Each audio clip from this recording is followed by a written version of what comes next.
Hello, hello. So, day 9, moon 1. So, my name's Ollie. This is Red Sun Horizons. I'm an Eastern Physiotherapies practitioner from the south of England, practicing acupuncture, acupressure, and a long, like 20 years practitioner of Dao Yin and Qigong and martial arts and all that kind of stuff. So, lots of integration with Taoist practices and some Buddhist Chinese stuff. But this is day 9, so of leading through the Lunar Tao. So this is the book, which you can purchase still as well, which is called The Lunar Tao by Denming Dao. It is a big old chunky book. It's 1 page per day of the lunar year of Taoist practice. So effectively Chinese New Year was 8 days ago. We are now on day 9. Okay, so day 9 is everything up to today has been, there's always been like an honorary birthday of, but then there are some extra ones as well. So yesterday was the birthday of the, obviously this is something they throw out there, but it was believed to be the birthday of the Heavenly Lord of the Primal Origin. So there are effectively three main deities in that sense. In Chinese, in Taoist belief in that sense. So you've got like the Jade Emperor, who is the one that oversees everything in the kingdom of heaven as it stands within the Taoist beliefs. You have the Heavenly Lord of the Primal Origin, who was the original, and then you have the one who is the advisor to the Jade Emperor. Okay, so yesterday was obviously looking at the Heavenly Lord of the Primal Origin, and because it was day 8 is all to do with the infinity sign and the endless ceaseless flow of, so it would make sense that they would pay tribute to that deity on the 8th day, and we went through all that yesterday, so I won't go over it again. Today's day 9. Today is the honorary birthday of the Jade Emperor himself. So it's really just going to be a quick kind of read through of the backstory, and then I'm going to go through a nice little thing of the from the Tao Te Ching, which is number 30 today. So okay, so other honorary bits for today. So effectively day 6 through day 10 is still this process of visiting family and friends throughout this whole like sort of 2-week plus period of New Year's Day, Chinese New Year, through to sort of day 14, 15, 16, etc. And then it still carries on. There's lots of always like a celebration somewhere about something, or an expression of gratitude or a practice, etc. So today is again still in that 6 to 10 days, a day to visit with family and friends. It is a day to visit temples to pray for good fortune and health. Again, that is still the 6th to 10th day again. It is the birthday of the Jade Emperor. It is the honorary birthday of fruits and vegetables. And yesterday was all about seed and grain, and then I think previously there was one about ducks, and there's always like an honorary birthday within these first few.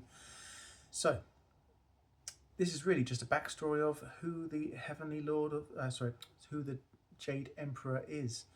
Okay. So here is one story of his origin. Okay, so there once was a king named Jing De, whose queen, Bao Yue, could not bear a child. Taoist priests held intense ceremonies, and Lao Tzu riding a dragon and holding a little boy appeared to her. She asked him to help her conceive, and he blessed her. Soon afterwards, Bao Yue became pregnant. She gave birth to a son who grew into a handsome prince. Okay, that prince was compassionate and generous to the poor. Although he reluctantly ascended to the throne when his father died, he felt the pull of spiritual concerns.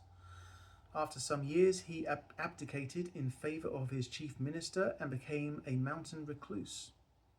He spent the rest of his days meditating, engaging in spiritual practice, curing illnesses, and helping the poor. After 15,500 kalpas, he became a golden immortal. After another 100 million years of cultivation, he became the Jade Emperor. Okay, so there's a lot of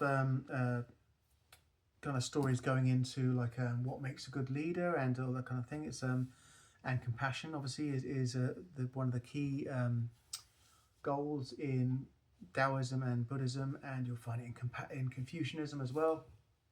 And in general, you'll find it is most religions at their core, before they've become like washed down or bastardized or twisted, etc., still have that compassion at their core, or to live to a compassionate state.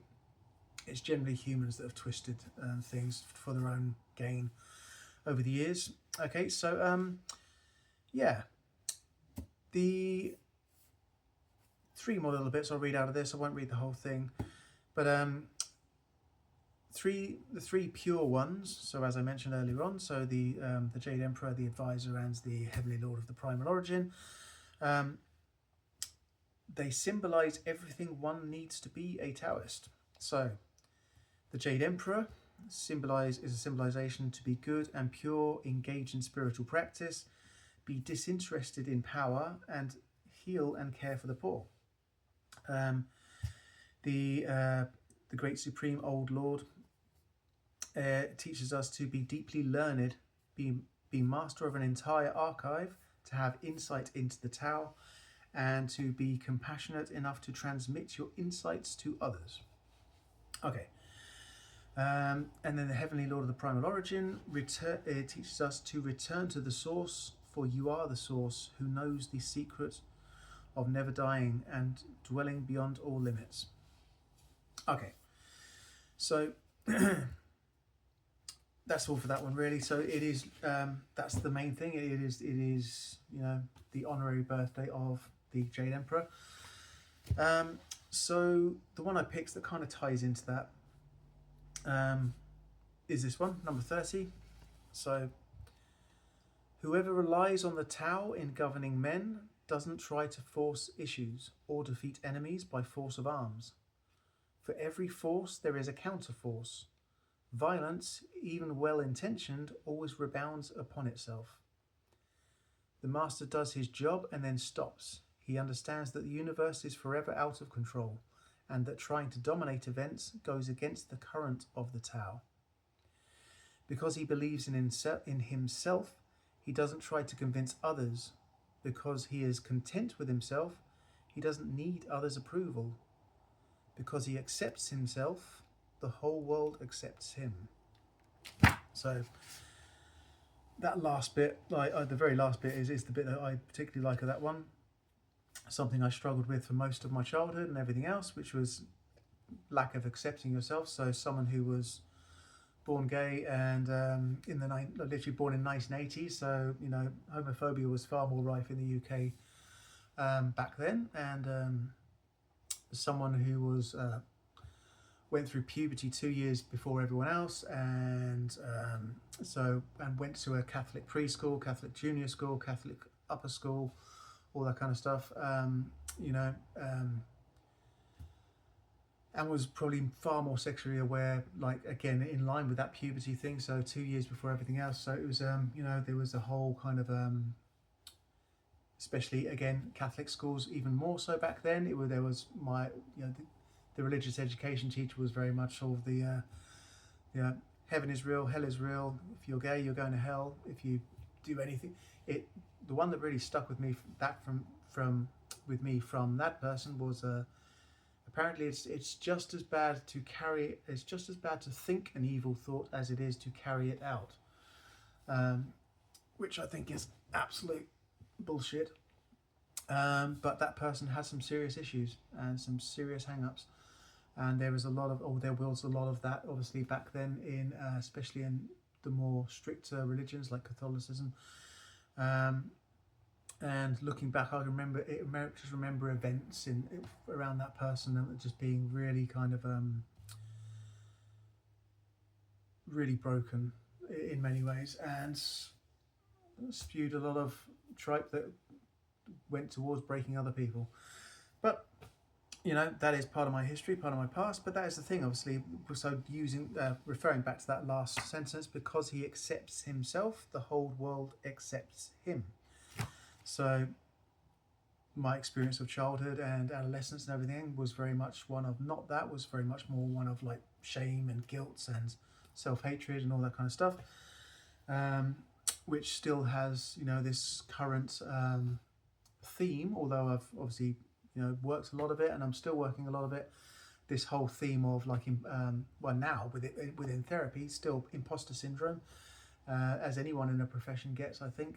But definitely, imposter syndrome is something that a lot of therapists come by, and a lot of people who are drawn to the kind of work that I'm working in generally have had a lot of issues with their own childhood.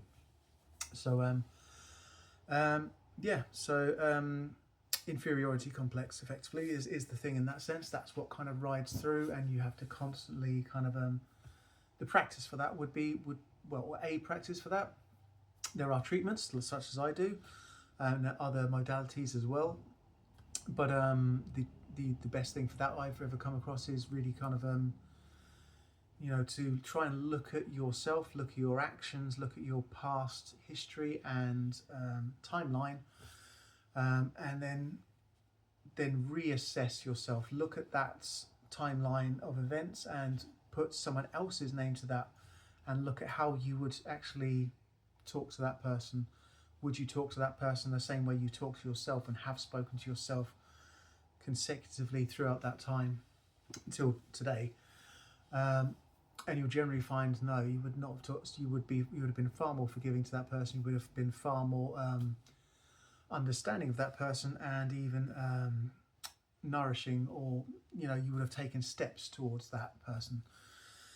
So yeah, so there's a lot of reflection in everyone's lives and everything else, but I think that's a nice way of putting. So obviously, when we're talking about the Jade Emperor, going back to the subject or the initial subject, we are talking about someone. We are talking about compassion. We are talking about a compassionate state. So compassion is really something we should show towards ourselves before anyone else, and looking after ourselves and taking care of ourselves, taking care of our own needs before other people's needs. But at the same point, taking care of other people's needs before our own wants. So as the Jade Emperor obviously was seen as this person who was always putting other people's, and, you know, he put his own needs before others, in the sense of he was in his human form. He rose to become this king, did lots of good stuff, but then like eventually put his own needs first, and then became this recluse and worked on his own spiritual alignment, ascension, and benefit. Was then rewarded for having consistently done all this, effectively like transcendental meditation, whether you do that through Taoism or any form of Buddhism, or going back to sort of more Indian origins. Excuse me. Yes, working on yourself, and then when you are a better person, you're in a better place to not micromanage, to not guide people, but to lead by example. And then when people come towards you or gravitate towards you for that kind of guidance, then you can give guidance rather than imposing yourself, which is something else. Okay, so yeah, that's a nice thing of like, yes, it's great to be good to everyone else, and it's great to have compassion and everything else, but at first you've got to have compassion for yourself and work on yourself. So shadow work is a word that gets thrown around a lot, originating from Carl Jung, as in the term originates from Carl Jung, but it's something that's really been embraced, is shadow work within the healing community. So you can find lots of books as well, obviously looking at things on shadow work. There is, I've got one here, which this is more just the shadow work journal, but you can effectively just get tips from somewhere else and look at shadow work and create your own journal, however you want to do it.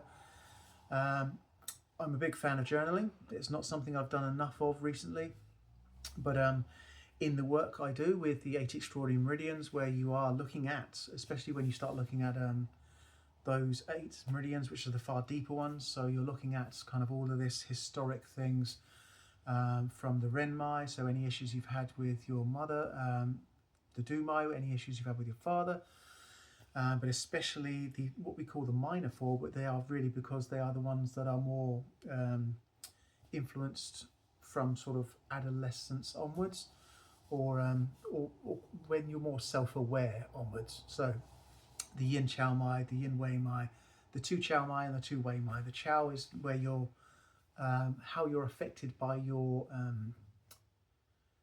outlook on the outer world, the world you're affected by, and then the Wei Mai, which is your inner world, how your self-belief and self-view or view of yourself is affected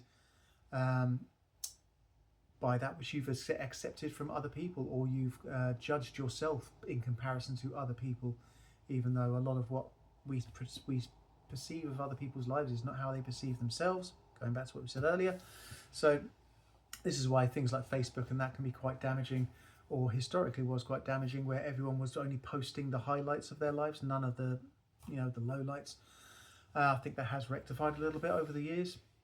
There's been more of a movement towards mental health and mental health support, and there's all these kind of particularly in men's mental health, things like Andy's Man Club and a few other ones where they are now in the UK more prolific and more widespread, and they are a resource for free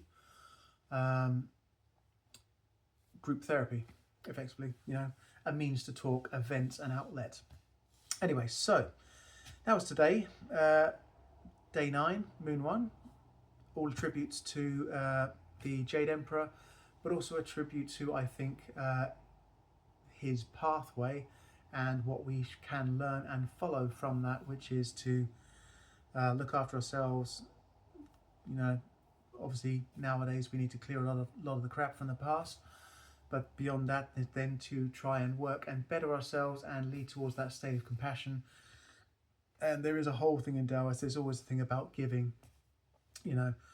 I think it's possibly tomorrow or in a couple of days' time. It's saying about if you're always holding on to things, you can't ever receive things. So if you give, your hands are now empty, and now you can receive. So there's this whole thing about sort of giving and receiving, especially in these early days of the New Year, in Taoist Chinese New Year traditions. Okay, so I will see you tomorrow for tomorrow's one, which I'll give you a sneak insight, which is about offering. There we go. So yes, yeah. Okay, that is everything for today. I will see you tomorrow.